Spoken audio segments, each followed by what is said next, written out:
Hey guys, this is T here, just doing another video. Once again, apologies for the voice. I'm trying to do all these in one go. And I'm pretty sick. So this strategy is reducing the interest rate, otherwise known as refinancing, which is exercise 8C.4, or like most of you are doing, is doing it with the DI only.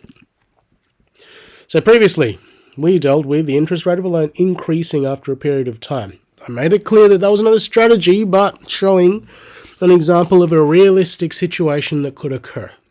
And because your DI is meant to simulate a realistic situation, that's why you're showing that, even though it's not saving interest. However, just like the rate can increase, in the real world there's a possibility of switching loans to a lower rate and paying off the remaining debt. This is known as refinancing the loan. So in this case, the change in interest rate, which is lower, is an interest minimization strategy. Now, your calculations when you're doing a refinancing might assume you can simply change to a lower rate, but as always, there's intricacies to this. So for something to discuss in your assumptions and limitations, please check out this link here, which is also provided in your Home Loans DI materials package that you can see here. Finder.com.au, refinancing home loans and cost of switching mortgages. So I'll quickly show you that. And if you read this, you'll see that there are some fees associated with breaking a loan with one bank and going to another. So when you work out the interest saved for this strategy of refinancing, it might not actually make up for the costs of refinancing that's shown here. You don't have to deal with that in the mathematics. You need to deal with this by discussing the existence of fees for refinancing in your assumptions and limitations, okay? To say that your results might not be perfectly accurate. Just awareness, yeah? So as we get to the maths, please remember when loan conditions change, which they will be, and the interest rate changing, and you have separate TVM solvers for different sections of a loan, you need to find the interest paid in each section separately and then add them together at the end to find the total interest paid. So we're going to be doing that here. Mathematically, for refinancing, what do? Well, I decreases. But there's two options. You either maintain the PMT when you refinance because you are happy paying off the loan with those original payments before, or you can choose to pay the minimum at the lower rate.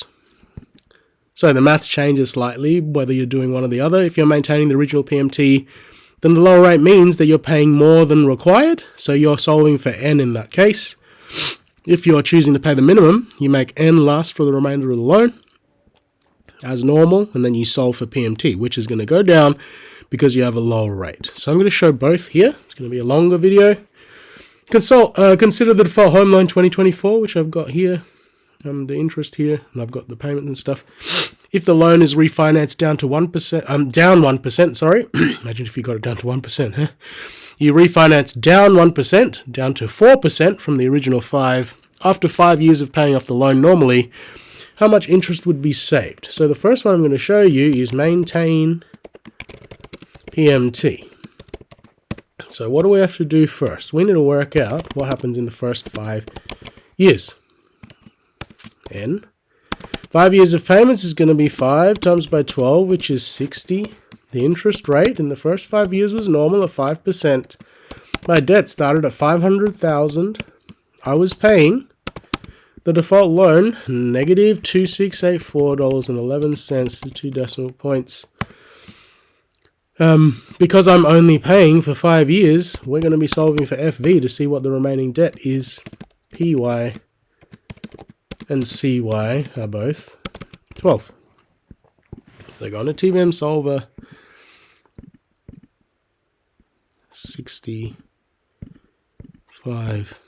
500 grand negative 2684.11. So 5 years of these default payments is going to get my debt down to 459,143.53 to 2 decimal points. Now we might as well get ahead and work out the interest in the first 5 years, because this is the section of the loan. $2,684.11 paid 60 times. Take away the debt that I paid off, which was $500,000, take away $459,143.53. 2684.11 times by 60. Take away 500,000. Take 459.53. I pay $120,190.13 interest in the first 5 years. Now, remainder of loan at 4%, maintaining PMT.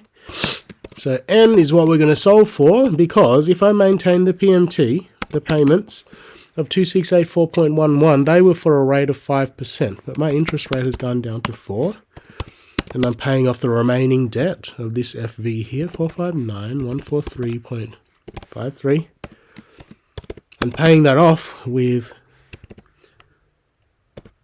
5% rate payments. So I'm paying too much. By the end of the loan, I don't want to owe anything. PY and CY equals 12.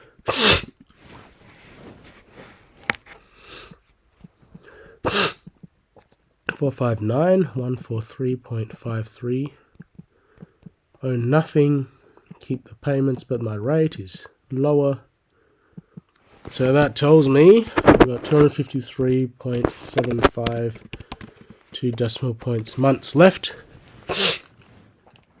to pay off the loan, maintaining the payments. So interest, remainder at 4%, is the payments of 2684.11 times by 253.75, take away 459,143.53. Got the debt down to 0. 2684.11 times 253.75. Take away 459,143.53. Tells me 221,949.38 to 2 decimal points of interest in the remainder.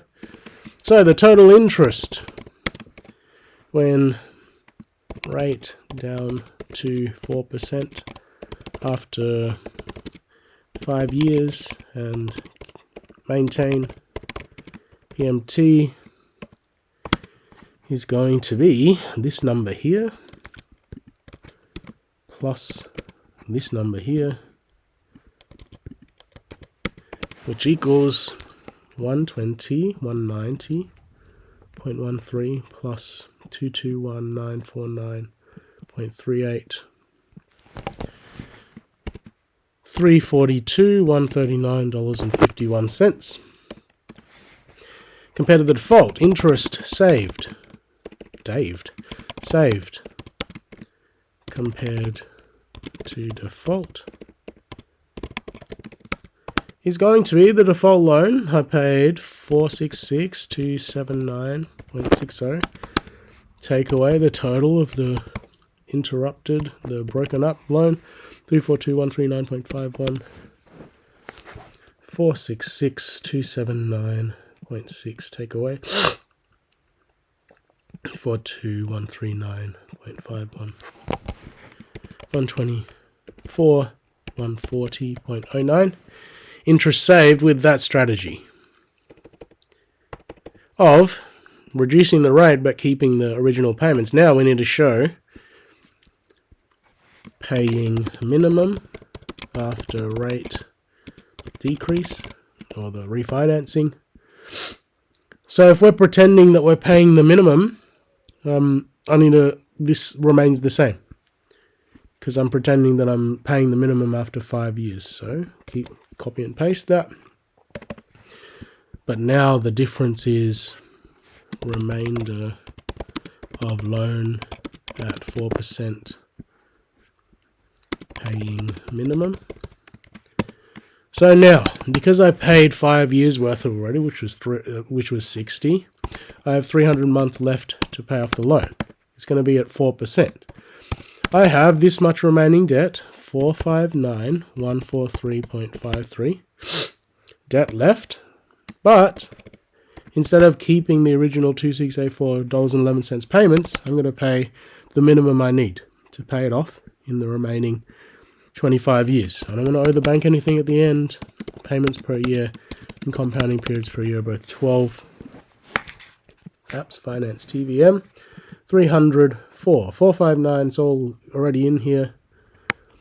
Alpha solve. That tells me negative 2423.53 to 2 decimal points. So interest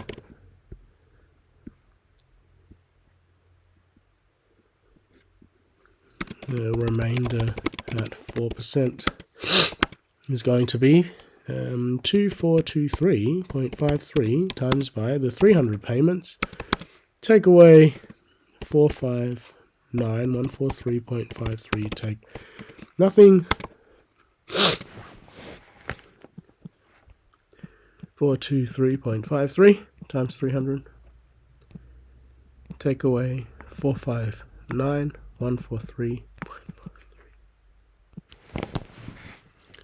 267,915.47,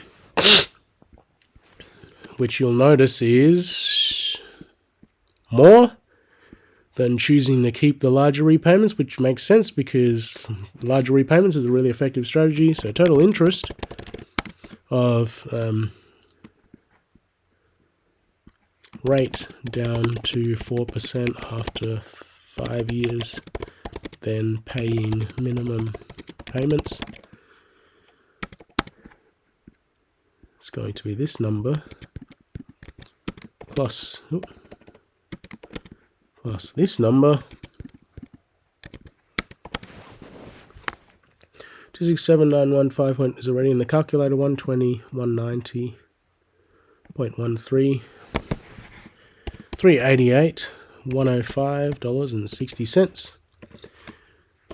So comparing that, interest saved compared to default is going to be the default $466,279.60. Take away 388, 105.60. 466,279.6 minus 388, 105.6. Saves 78,174 in interest, which is less than choosing to make the larger repayments, which makes sense because larger repayments is a strong strategy. So if you do refinance down to a lower thing, but you just switch down to just paying the absolute minimum, you're going to save money, but not as much as choosing to keep on the payments that you'd already established for 5 years were fine with you. Okay? So hopefully that helps you out, and I'll see you in the next video.